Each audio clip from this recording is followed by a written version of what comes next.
Mesdames, Messieurs, peuple congolais, la mémoire se construit et se transmet. Et pourquoi? Parce qu'un peuple qui n'a pas de mémoire commune ou consensuelle et voire plus ou moins partagée, ce peuple-là sera toujours en proie aux mêmes erreurs, aux mêmes drames, aux mêmes amalgames, aux mêmes tragédies. Ce peuple-là sera toujours en proie au négationnisme, à la guerre des mémoires et n'oublions pas à la repentance.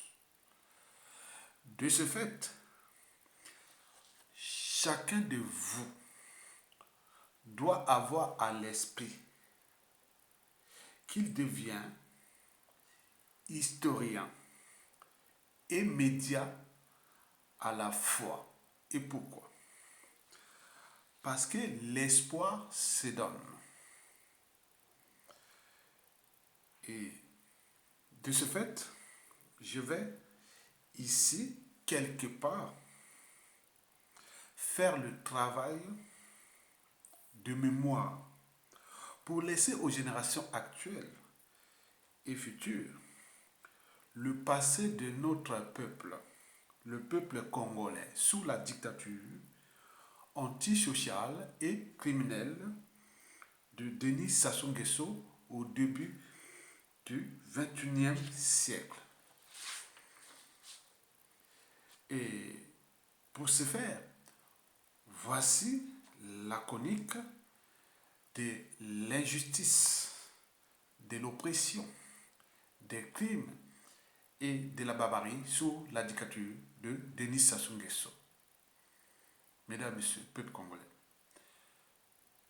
le saviez-vous que le dictateur Denis Sassou Nguesso et son sous-fifre,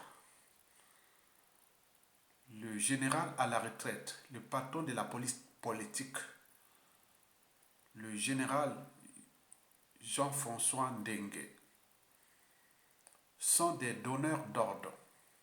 Denis Sassou Nguesso et Jean-Dominique Okemba, n'oublions pas Jean-François Ndengue, sont des donneurs d'ordre de la terreur, des tortures et d'homicides involontaires, c'est-à-dire des meurtres et volontaires assassinats, disons des crimes contre les Congolais. L'enjeu pour eux est la conservation du pouvoir afin d'échapper à la rançon de leurs crimes. Plus ils terrorisent la population, plus la population va certainement se soumettre parce que ça marche et ça a toujours marché. Puisque plus on terrorise, plus on tue, plus on brutalise, la population ne peut pas supporter, ne peut pas aller se faire assassiner gratuitement comme ça, parce que même si tu parles, on te tue. Si tu ne parles pas, on te tue. Vous le savez très bien que c'est maintenant comme ça au Congo-Brazzaville, sous la dictature France-Afrique de Denis Sassou Nguesso. Mesdames, Messieurs, peuple congolais, qu'est-ce qu'un nervi? Un nervi est un homme de main qui agit au nom d'un donneur d'ordre, soit pour menacer, terroriser, brutaliser ou tuer. Je répète, un nervi est un homme de main qui agit au nom d'un donneur d'ordre, soit pour menacer, terroriser, brutaliser ou tuer. Mesdames, Messieurs, peuple congolais, le 6 janvier dernier, je vous présentais Monsieur Montparquet au Congakala qui mettait aux arrêts des nervis policiers et civils présumés auteurs des actes de torture et des crimes envers les jeunes gens sous le viaduc de Kintele dans les quartiers nord de Brazzaville. Dans cette vidéo, je vous avais alors écrit ceci. Monsieur Montparquet au Kongakala arrête 7 nervis au service de Ndengue et de Sassou. Quelle comédie! La vidéo doit être aujourd'hui à 5000 vues. Et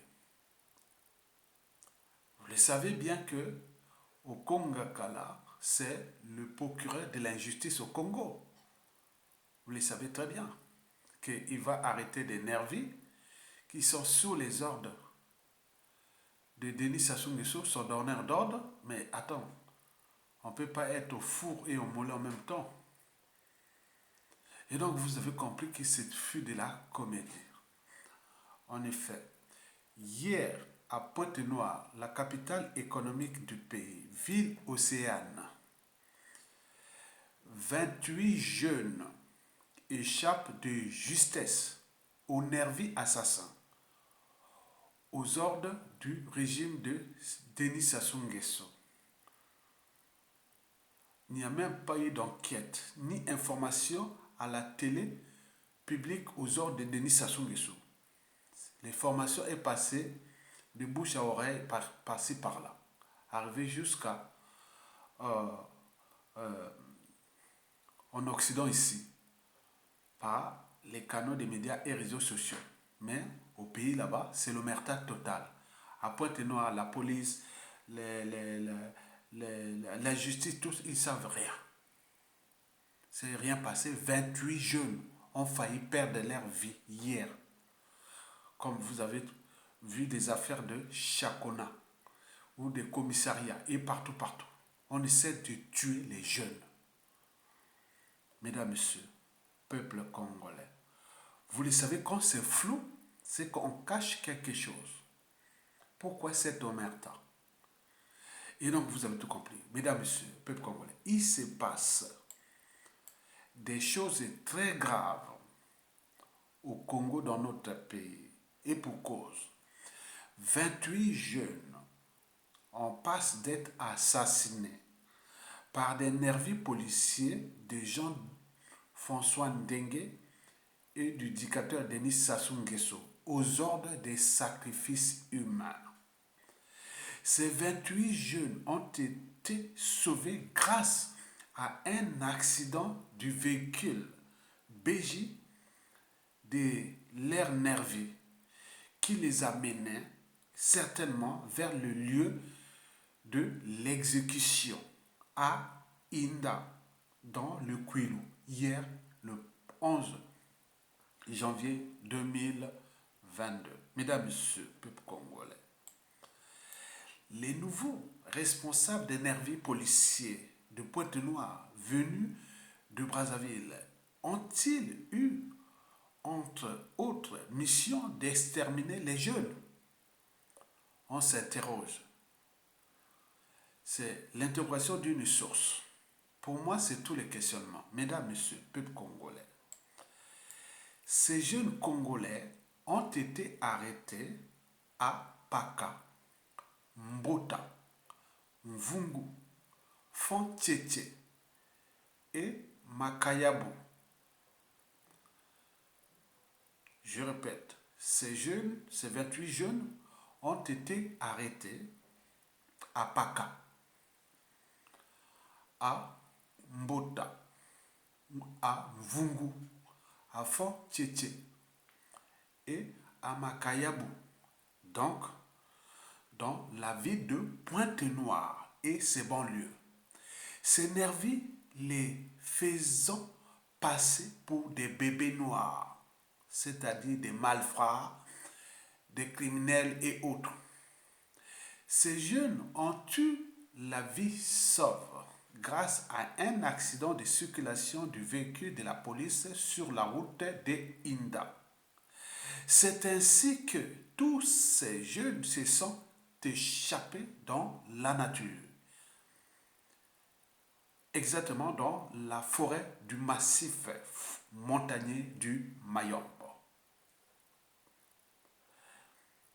Des interrogations subsistent. Ben oui.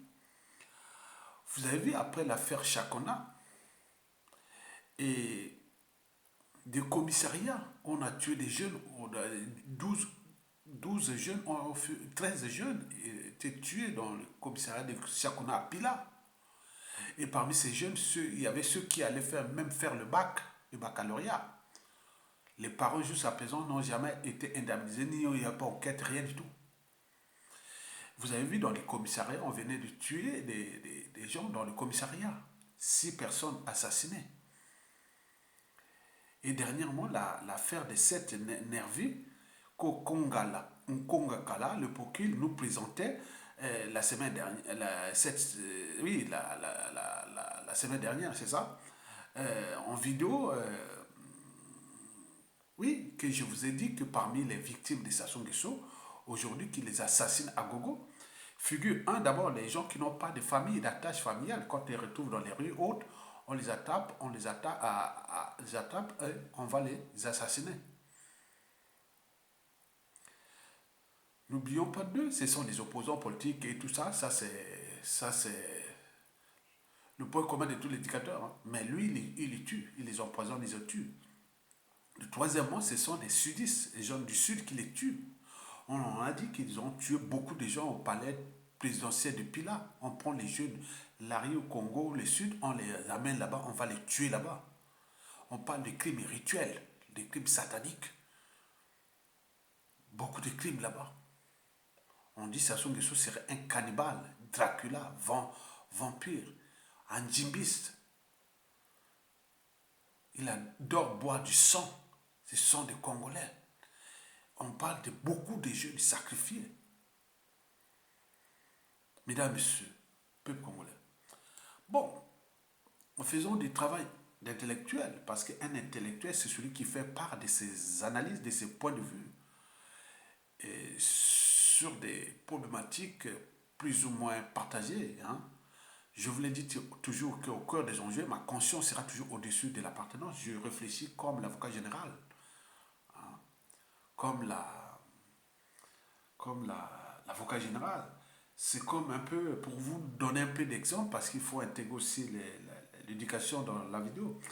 Vous voyez que, par exemple, pour que vous n'ayez pas le diabète, vous ne voulez pas avoir le diabète.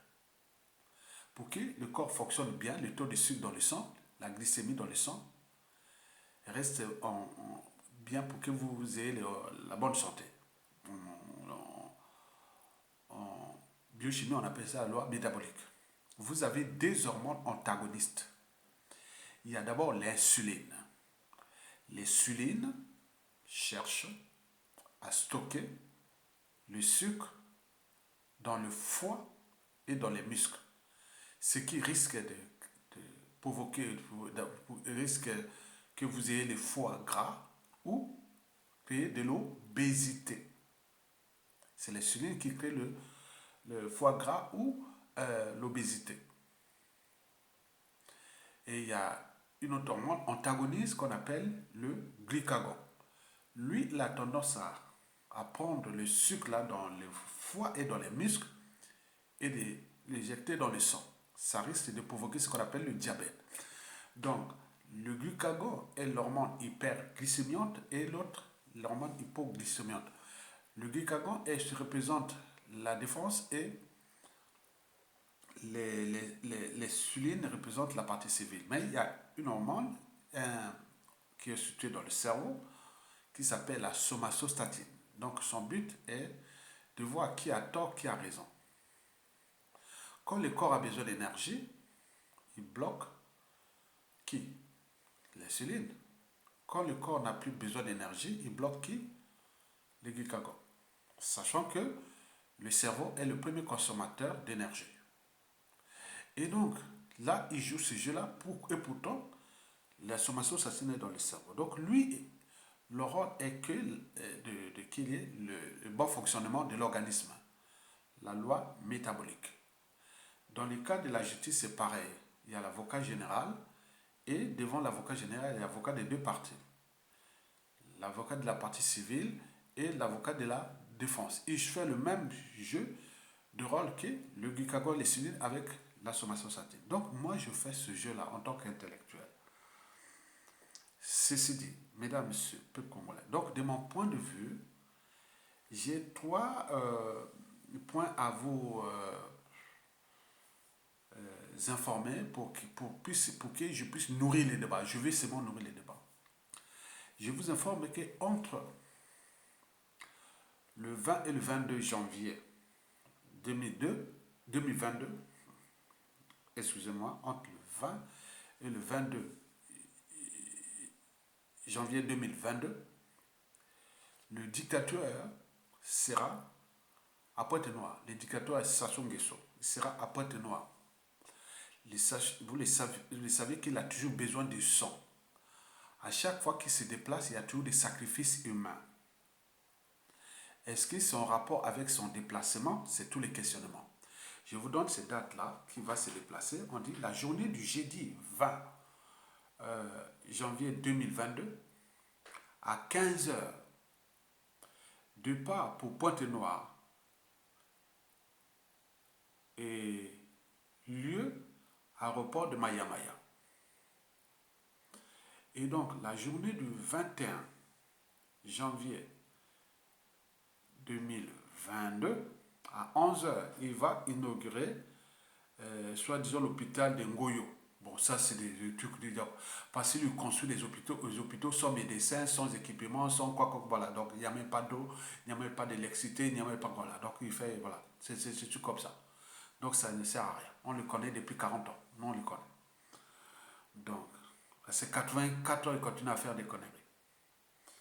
Et donc, le 21, il va inaugurer, c'est ceux-là. Et le 22, il va aller inaugurer à 11 heures. Il est au port autonome maritime de Pointe-Noire. Vous savez que le port de Pointe-Noire est le plus grand port d'Afrique centrale. Avec, regardez, avec celui peut-être de Douala au Cameroun. Mais nous sommes un grand port en eau profonde. Hein, ce port-là qui date depuis la colonisation française, ça c'est sûr. Mais ce port-là est le port de Bolloré. Mais pourquoi il va inaugurer les affaires de Bolloré? Ça, on ne sait pas. Pour aller faire un peu une idée que voilà, le pays est en faillite et tout ne marche plus, aux arrêts, il va faire que. Non, je ne sais pas pourquoi. À 15h30, il prend l'avion, il revient à Brazzaville. Donc, quand chaque fois qu'il déplace, il va passer quoi? Il va passer là-bas. Jeudi 20, vendredi 21, il repart samedi 22.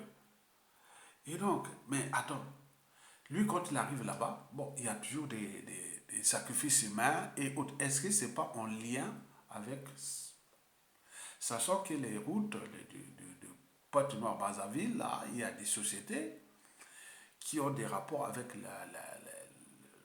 le crime organisé de Sassou Nguesso parce qu'il prend des chauffeurs pour aller tuer les gens dans les routes. Ils doivent vous toucher de l'argent. Mais attends, il y a beaucoup de choses. Attends, c'est sale, ce monsieur-là. Donc la mémoire se construit et se transmet. Deuxième point de vue, vous savez qu'on parle de bébés noirs. Bébés noirs, c'est que c'est des jeunes qui on a laissé sans éducation parce que nous, on en a bénéficié de l'éducation laissée par les trois premiers présidents du Congo. Youlou, Massambadeba et Marangwabi. Mais dès qu'est arrivé Sassou Nguesso, il n'y a rien. Nous, on était une jeunesse instruite. On avait des rêves, on avait tout. Mais dès que ça soit arrivé, il a fabriqué une jeunesse d'ignorants, des haineux, des tribalistes, d'injurieux, de voleurs et d'assassins et compagnie. Comprenez? Sassou Nguesso arrive au pouvoir en 1979. Je me rappelle à Makwa, pour ceux qui vivaient au centre de Makwa, dès les années 1982, vous avez vu les problèmes des fourchettes. Moi, j'étais étonné parce que la plupart de ces jeunes étaient mes amis de classe et autres qui avaient échoué, tout ça. Mais j'étais au centre de ville le soir, ils amenaient les fourchettes. Les quartiers pour envoyer la balle. Attends, c'était comme ça. Ça n'existait pas. Donc, ça soit apporté les andimba, puis les trucs de fourchette. Après est arrivé les kata-kata dans la Songa. Après les Kuluna qui sévissent dans toute l'Afrique centrale, et en particulier au Congo et en République démocratique du Congo aussi. Mais n'oublions pas les bébés noirs et autres. des enfants sont dans la rue, on les laisse. Et ces bébés noirs faisaient partie des polices parallèles. On les prenait quelque part, les enfants là, parce que les enfants bébés noirs, c'est qui les bébés noirs? Ce sont les nombreux enfants adultériens qui n'ont pas d'attache ou tout ça, décès comme ça, ou voilà, donc c'est beaucoup des enfants comme ça. Et donc ces enfants-là, ils traînent comme ça. Donc on les ramasse, on allait, c'était les enfants qui étaient en charge d'aller terroriser les autres jeunes et les politiciens et tout le monde pour que le pays soit, la terreur doit régner. C'était les bébés noirs qui faisaient ça avec le phénomène des gangs, des bandes. Là. Tout était structuré, organisé. On allait les chercher, les bébés noirs, on les laissait quelque part pour aller terroriser les gens, couper avec les machettes, avec tout ça. Là, après, ils repartaient autres. Maintenant, ces derniers temps, bizarrement, c'est comme s'ils veulent tourner la page de ces bébés noirs. Mais pourquoi? On ne sait pas.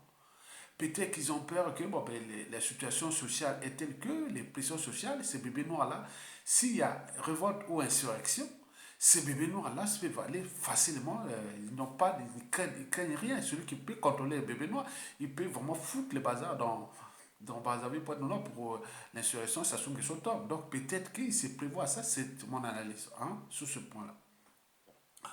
Le troisième point de vue, c'est que bon, ben, ça peut être aussi la matière pour les trafics d'organes. Parce qu'ils prennent les jeunes là, ils vont les assassiner, ils les ramènent là-bas la nuit pour laisser dans les morts qui sont nickel et après ils les enlèvent les organes. C'est aussi du trafic d'organes. Hein. Donc il y a beaucoup de choses là. Dans tous les cas, comme dans toute organisation, qu'elle soit État, entreprise ou association, quand il y a un dysfonctionnement, c'est celui qui a la tête qui en est responsable. Le poisson pourrit toujours par la tête. Donc tant que Sassou Nguesso sera là, et cette racaille-là, le Congo là ne marchera pas. Les libertés fondamentales seront bafouées. Les droits fondamentaux seront bafoués. Le caractère sacré de la vie humaine n'existera pas. C'est-à-dire les notions les plus insignifiantes de l'humanité n'existent plus. Ni le but de la condition humaine, ni sociale, et encore moins existentielle.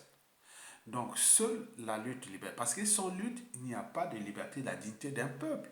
Il n'y a pas de justice rendue à un peuple ou de respect du but de la condition humaine d'un peuple. Donc, ça ne sert à rien de glander si nous ne sommes pas capables de se rebeller. Donc, nous rentrons là dans le processus vers la chute des Sassou Nguesso et dans la convergence des luttes.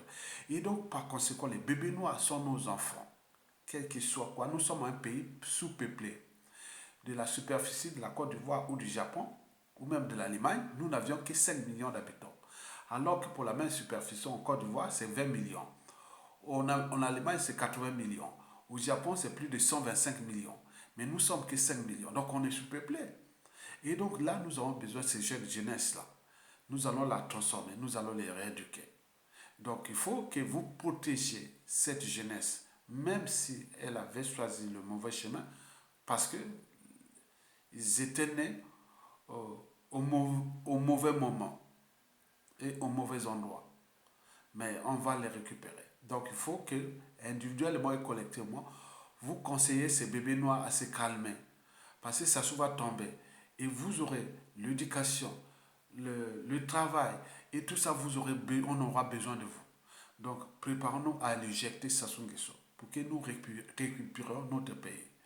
Et la dignité humaine va être restaurée. Le caractère sacré de la vie humaine sera restauré et tout compagnie. L'ordre va revenir.